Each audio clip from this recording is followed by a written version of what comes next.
En el comunicado se habla de la salida de los clubes ingleses y está asumido por los 6 equipos que quedan. Y habrá una demanda de la Superliga a los clubes ingleses por abandonar la Superliga.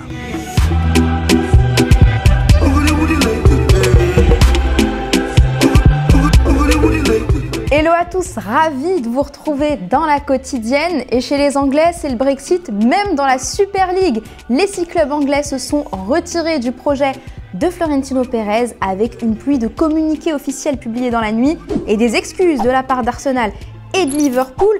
Le dernier à l'avoir fait, c'est Chelsea, parce qu'hier, les Blues, on va le dire quand même, ils ont fait 0-0 face à Brighton, mais ils n'ont pas démarré le match à 21h, à 21h15, parce que le bus a été bloqué et il s'est passé ça.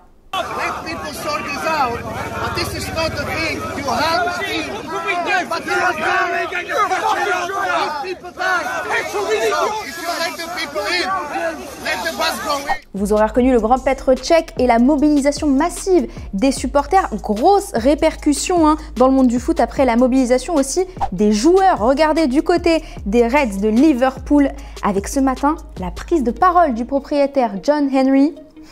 Sortez les mouchoirs. I want to apologize to all the fans, supporters of Liverpool Football Club for the disruption I caused over the past 48 hours. We heard you. I heard you. In this endeavor, I've let you down. Again, I'm sorry. And I want to apologize to Jurgen, to Billy, to the players. This is what hurts most. They love your club and work to make you proud every single day. Ah ouais, oh là là, ça m'a donné des frissons. Et puis du côté de Manchester United, c'est Luke Shaw et Bruno Fernandes qui ont joué les porte-paroles auprès de la direction pour lutter contre la Super League. Ils ont obtenu gain de cause avec la démission du président Ed Woodward. Tout revient à la normale, ou presque. En Espagne, l'Atlético a annoncé son retrait ce matin de la compétition. En Italie, l'Inter a dit ne plus être intéressé par le projet non plus.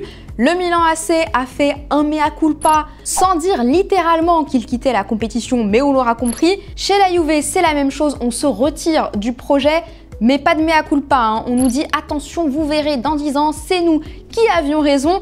Et fait très cocasse, le président Agnelli qui a donné une interview à la Repubblica hier après-midi, ça n'a plus aucun sens aujourd'hui. Entre nos clubs, il y a un pacte de sang. On va avancer. Le projet a 100% de chance de succès. Raté, ils étaient 12 et ils ne seront bientôt plus qu'un. Coucou Florentino. D'ailleurs, petit disclaimer, les amis, là on tourne la quotidienne, les infos s'enchaînent et changent toutes les 5 secondes. Donc si on n'a pas les bons départs de club ou si on en a oublié, ne nous en voulez pas. En attendant, sur les réseaux sociaux, gros troll de la part du monde entier et notamment des joueurs. On a kiffé ce tweet d'Aymeric Laporte, c'était rapide, nous dit-il, avec un gif mais exceptionnel. Et pour l'UEFA, tout est pardonné. Ils ont commis une erreur et c'est admirable qu'ils l'admettent. Ils sont de retour maintenant et ont beaucoup à offrir non seulement à nos compétitions, mais à l'ensemble du football européen. Oui, il faut avouer à moitié pardonné, monsieur Séphérine. Mais ne nous faites pas croire qu'il n'y a pas eu des garanties financières de l'UEFA derrière. Et justement, je vous pose la question du jour. Est-ce que vous pensez qu'il faut sanctionner les ex-clubs de la Super League? Vous pensez que l'erreur est humaine? Ou bien qu'ils savaient très bien ce qu'ils faisaient, les petits filous? Vous nous expliquez tout et demain, on sélectionnera 2 commentaires. Allez, on passe au vrai football. Comme son nom l'indique, c'est le football vrai. En Irlande, Bohemians FC face à Sligo Rovers et David Crowley, dos au but, qui se retourne et frappe entre les 2 défenseurs. C'est merveilleux. Chez les féminines en Angleterre, on s'est régalé du côté de Chelsea où Melanie Leopold a claqué cette frappe face à London City Lionesses. Et puis en Ligue 2, Barrow contre Port Vale, Tom Conlon au niveau de la ligne médiane, pied gauche et quel but de malade, je vous l'avais dit, football vrai.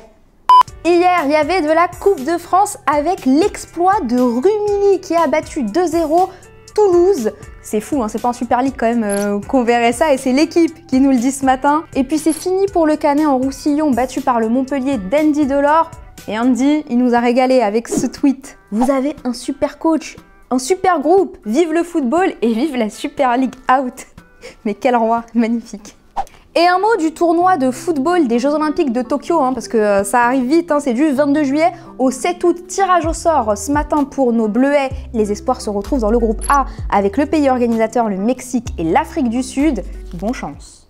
Et on répond à la question que vous posez Thomas hier, parce qu'on vous aime bien. José Mourinho peut-il viser un top club européen? Alan, tu nous dis que malheureusement, Mourinho n'est qu'un grand nom, hein. Il ne prouve plus rien. Il devrait reprendre un club plus modeste et le faire grandir, comme Bielsa l'a fait à Leeds. Thomas, toi, tu as une vision différente des choses, hein. Tu penses que c'est un super coach pour redresser un club, il fait des exploits, mais il ne faut pas qu'il reste plus de 2 ans. Après, ça part en vrille. Les présidents de club sont prévenus. Et voilà, c'est déjà la fin de la quotidienne avec mon ballon qui sera peut-être bientôt le vôtre parce qu'il suffit de vous abonner pour tenter de le gagner. Vous vous abonnez, vous nous laissez un petit commentaire, tirage au sort du gagnant ou de la gagnante vendredi dans la quotidienne. D'ici là, portez-vous bien, n'hésitez pas à nous mettre un petit like si vous avez kiffé cette vidéo. Et on se quitte en images et en musique. Ciao.